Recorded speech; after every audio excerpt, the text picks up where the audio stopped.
Okay, back with you on the Bronx Buzz. We thank David Brand for joining us.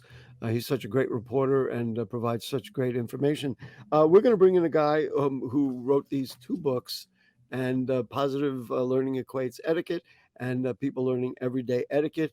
My summary of them is can't we all just be nice to each other? Uh, and let's bring on my buddy Percylee Anderson. Nice to see you, Percy Lee. Thank you so much for putting this out, and thanks for joining us. Well, thank you there. I'm Um, glad to I, be I here. will. I will tell people he's got the thing that says Navy. He's a proud military veteran.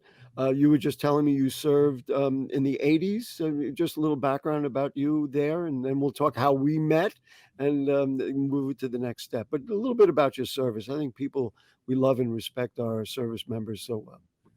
Okay, I went in the Navy in 1982. I was on the delayed entry program.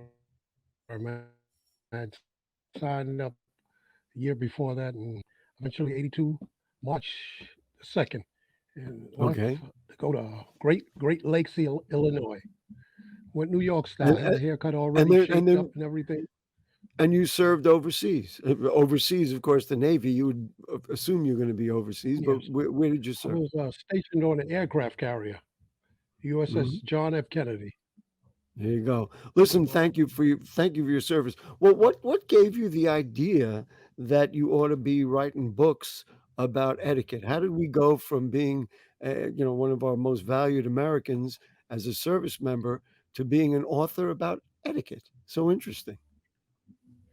Well, there are, as you can see behind me, there's a couple of frame books back there. Let me Hmm. see if I can move to the side. That's all right. And me and a co-author had had conversations, and usually when conversations die out, nothing changes. So we started writing, and she's in the educational field, and that's what she continued in. We had a summer camp. We partnered up, but the books had been in DOE portal. We didn't know anything about getting a W-9 or anything as far as going into the school system. But I went ahead and she went into her school field and I continued to write. What made me come up with this was I could see the way society had been changing with the mannerism of individuals, not only children, but even our elders. Disrespect, I say, had went to a whole new level completely. I held the door for an old couple. They walked through like I was the doorman. Or you got a group of people walking down the street. Nobody decides to form to one side and let people pass by. You nearly have to say, "Excuse me," to get their attention. It's just natural just to move over one side. But when you're walking, you walk down one side and up the other. So this is based on base courtesy, manner, and respect. Hmm. That's my basis behind writing these books. And you feel, I mean, both of us are a little bit older than we used to be, Yes. and you feel that things have been changing. You know what I conclude, and I tell people this all the time. Here's my cell phone, and we have these incredible devices to communicate that you couldn't even imagine when we were. I mean, could you imagine that your whole music library is on a thing Oh, this size? yes. I mean, it's crazy, or that you could call somebody or put them on TV or whatever it is, and you could do all that. And yet we communicate worse than ever. And I really Yes. feel like, and I'm going to give you an anecdote that a friend told me. He's a college professor. And he said when he used to come into the classroom, the students would all be buzzing and everything. He'd have to call them to order and start the class. Now, when he comes in, the room is silent because everybody is sitting there like this, looking at their cell phones. And that means there's less interaction and underscores what you said. You don't even know other people are around anymore, right? I mean, am I tapping into something that feeds right into what you're working on?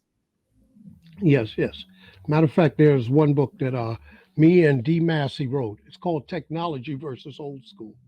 Whereas um, when I'll say like our age group, when we finished our chores in the house and we went outside, we ran everywhere. Hot peas and butter, kick the can, stick ball. We were running. These I kids destroyed today, my shoulder playing stickball. I can tell you that. no, but that's the thing. So These kids trying to throw a today, curveball. These kids today only have the biggest thing on them is their thumbs. They're playing PlayStation. Right. We were more physically fit then than they are now. So these books you have drawn up some guidelines. Give the folks who are watching. I mean, folks can pick them up, but give folks who are watching some guidelines and the kinds of things that you think would be useful, not only for young people, but for, as you said, elders, but for adults as well. Well, the guidelines basically it's about respect, respect for your elders, respect for yourself, Mhm. carrying yourself well. Um, I mean, society has changed it. I remember when you got a little rip in your jeans, either you cut them to shorts or you throw them out completely. Now they got pants that's ripped up. This is a new style. Well, Cats I'm are turn around there. They got their pants sagging down with the belt on. Yeah, This that is the style. I personally am not gonna get on people's fashions because those, of course, can change, but I think you wanna make that connection and say, "Look, let's kind of raise our game." Is that how we put it? yes, yes. What about interactions between people?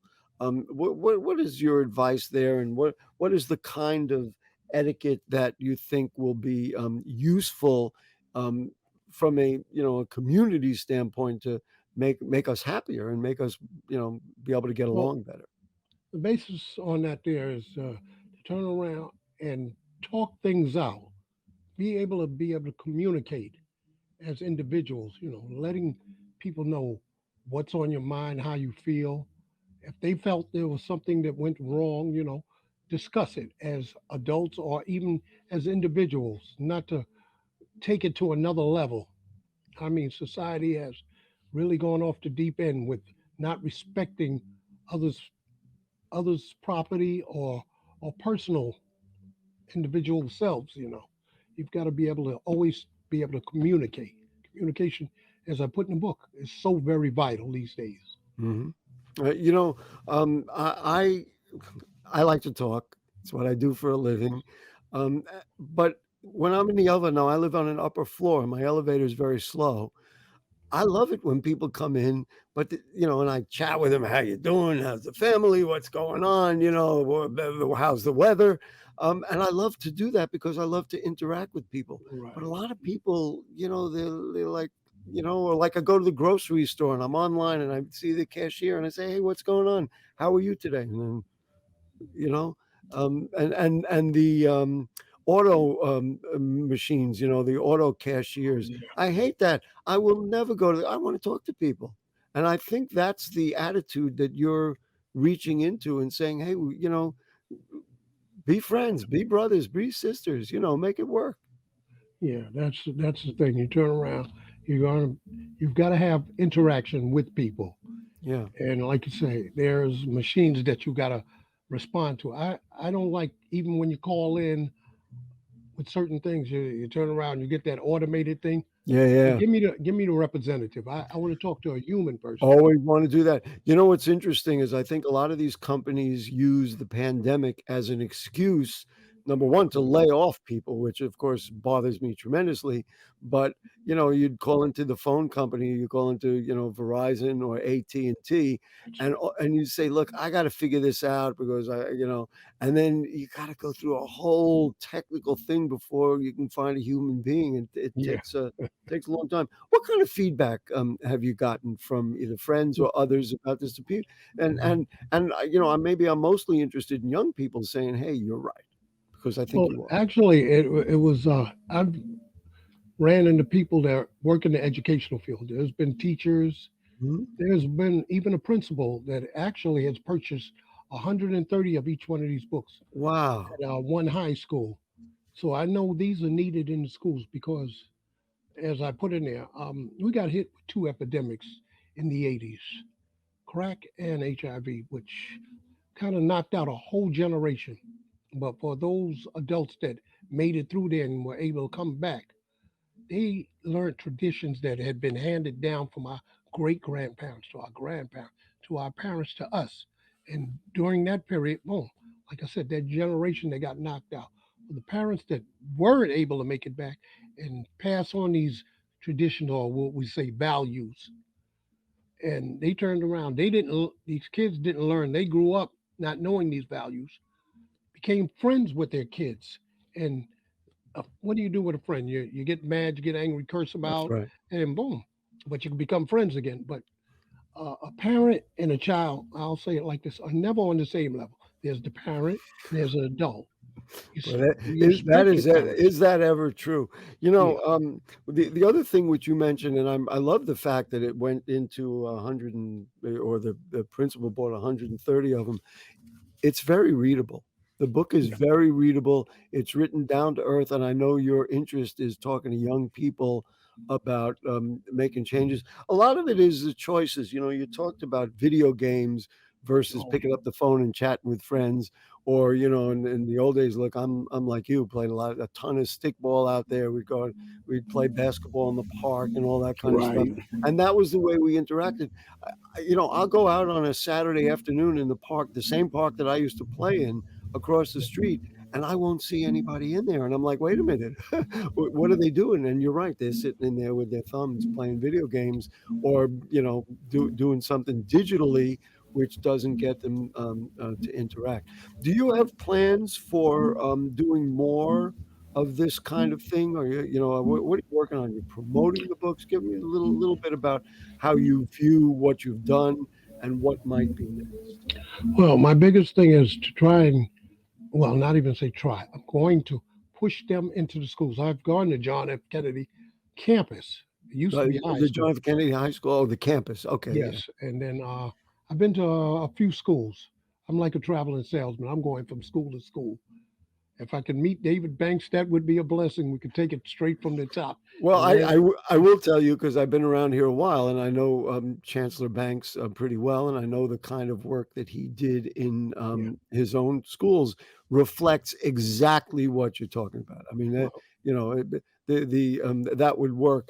But I love what you're doing, Percy Lee Anderson. Let's just tell thank you. people the two books.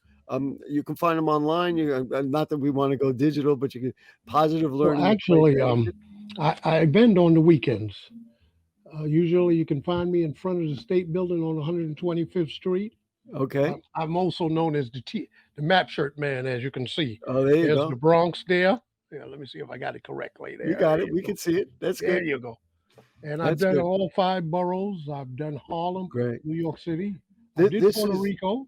let me tell you something. You are the Yes, kind of person that we love in the Bronx, because you just pushing it forward, and yes, yes. that's what we want to do. Listen, thank you so much, certainly for your service, but your continued service of the people of the Bronx, and we appreciate it, ladies and gentlemen. Percy Lee Anderson, and Thank you, these are thank the you. two books, and we're thrilled that we gave him a chance to let everybody know this.